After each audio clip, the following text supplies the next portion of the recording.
Imagine करो, अगर तुम्हारे पास एक ऐसी सीक्रेट पावर हो जिससे तुम किसी भी इंसान का माइंड पढ़ सको, उनके इमोशंस, उनकी सोच, उनका डिसीजन सब कुछ अपने कंट्रोल में ले सको। बॉस हो या दोस्त, स्ट्रेंजर हो या क्रश, सबको अपने इशारों पर नचा सको। ये कोई मैजिक नहीं है, ये है साइकोलॉजी, प्योर साइकोलॉजी, जिसे दुनिया के मैनिपुलेटर, लीडर्स और इन्फ्लुएंसर्स इस्तेमाल करते हैं लोगों को कंट्रोल करने के लिए बिना उन्हें पता चले। और आज इस वीडियो में तुम सीखने वाले हो साइकोलॉजी के उन डार्क टूल्स को जो तुम्हें एक ऑर्डिनरी इंसान से एक मास्टर इन्फ्लुएंसर बना देंगे। पर एक वार्निंग है, ये सिर्फ एजुकेशनल पर्पस के लिए है, इसका गलत इस्तेमाल मत करना, क्योंकि इस वीडियो को पूरा देखने के बाद तुम दुनिया को वैसे नहीं देखोगे जैसे अभी देखते हो।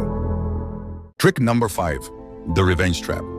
इंसान वही चाहता है जिसे करने से उसे मना किया जाए। ये एक सिंपल ट्रूथ है और इसी ट्रूथ का इस्तेमाल करके तुम किसी को भी अपने इशारे पर चला सकते हो बिना फोर्स किए। तुम भी कर सकते हो अगर तुम रिवर्स ट्रैप को समझ गए। लेकिन ये काम करता कैसे है? सोचो, अगर किसी से कहा जाए पीछे मुड़कर मत देखना, तो उसका मन सबसे पहले वही करेगा, पीछे देखने का। ऐसे ही अगर आपको कहा जाए कि इस वीडियो को मत देखना, तो आपका मन एक बार जरूर करेगा उस वीडियो को देखने का और आप क्लिक कर दोगे। यही होता है रिवर्स ट्रैप, ऐसा माइंड गेम जिसमें तुम कुछ कहते नहीं हो डायरेक्टली, लेकिन सामने वाला वही करता है जो तुम चाहते हो। एग्जाम्पल, तुम चाहते हो कि कोई दोस्त तुम्हारा काम करे। अगर सीधा जाकर बोल दोगे भाई ये काम कर देना, तो शायद वो अवॉइड करे या मना कर दे। लेकिन अगर तुम ये बोलो एक काम था पर छोड़ो, मुश्किल है, लगता नहीं तू कर पाएगा, तो उसका ईगो हर्ट होता है और वो तुरंत प्रूव करने लगता है मैं कर सकता हूँ। ये एक माइंड हैक है। तुमने कहा नहीं कर, तुमने कहा मत कर और उसने कर दिया। ये ट्रिक पावरफुल है, डेंजरस भी, और कई बार तो सामने वाले को पता भी नहीं चलता कि उनका डिसीजन उनका था ही नहीं। उस इंपल्स को कंट्रोल करो और तुम बन जाओगे इस गेम के असली मास्टर।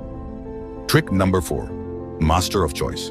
तुम्हें लगता है लोग अपनी मर्जी से फैसला लेते हैं? नहीं, वो सिर्फ वही चूज करते हैं जो उनके सामने रखा जाता है। असली गेम वही जीतता है जो ऑप्शंस डिजाइन करता है। Power is not in forcing people, it's in framing their choice. नहीं समझे? ठीक है, समझाता हूँ। मान लो तुम चाहते हो कि तुम्हारा दोस्त तुम्हारे साथ बाहर चले। अगर तुम सीधा बोल दोगे चल बाहर चलते हैं, तो शायद उसका मन ना हो और वो सीधा मना कर दे। लेकिन अगर तुमने बोला भाई पिज्जा हट चलें या डोमिनोज, तो अब गेम बदल गया। अब उसके पास 2 ऑप्शंस हैं, लेकिन दोनों का रिजल्ट एक ही है। वो तुम्हारे साथ जा रहा है। उसे लगता है कि उसने डिसीजन लिया, लेकिन असली कंट्रोल तो तुम्हारे हाथ में था। यही है मास्टर ऑफ चॉइस बनना। यही टेक्निक बड़े पॉलिटिशियंस इस्तेमाल करते हैं, बड़े ब्रांड्स और मार्केटर्स भी, जैसे बाय 1 गेट 1 या बाय 2 and get 50% ऑफ। तुम्हें लगता है तुमने बेस्ट चूज किया, लेकिन तुम्हें खरीदना तो दोनों में ही पड़ा। तो याद रखो, लोग कभी भी फुल फ्रीडम नहीं चाहते, वो चाहते हैं कंट्रोल्ड फ्रीडम, जिसमें उनका ईगो सेफ रहे। तुम बस ऑप्शंस को कंट्रोल करो और तुम उनके डिसीजन के भी मालिक बन जाओगे।